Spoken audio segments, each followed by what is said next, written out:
What are you not so skeptical about then, Zwelakhe? Your stock pick? I'd go with Absa. I still think that there is potential for Kenny Fitter, the new CEO, is no longer new, but I think he's working hard to build a team and to get access to deals that are actually quite meaningful, particularly in the African continent. He was very instrumental in that area for Standard Bank. I do think that he will be able to take some market share away from Standard Bank on the African continent.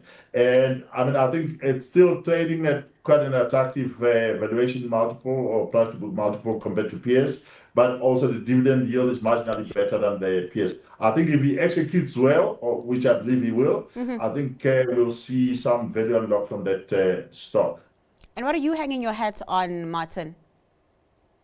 You won't believe me, but it was between Blu Label and Absa. I actually chose Blu Label, but so I'm in your corner again here. I think it is a very good stock, and I think one that you can buy kind of at these levels. But onto my one, Blu Label. We had an update today.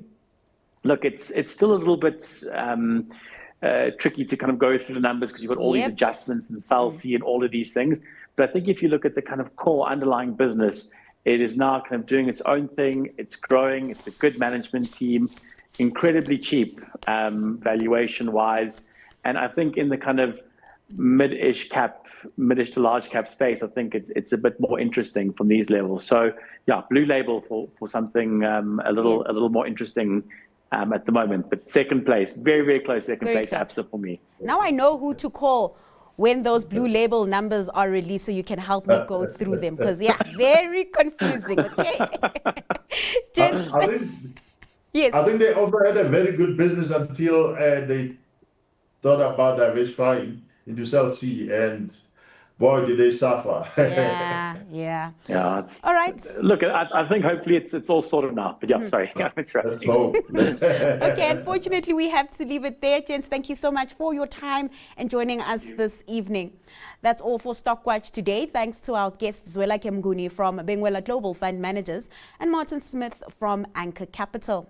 Up next, The Close.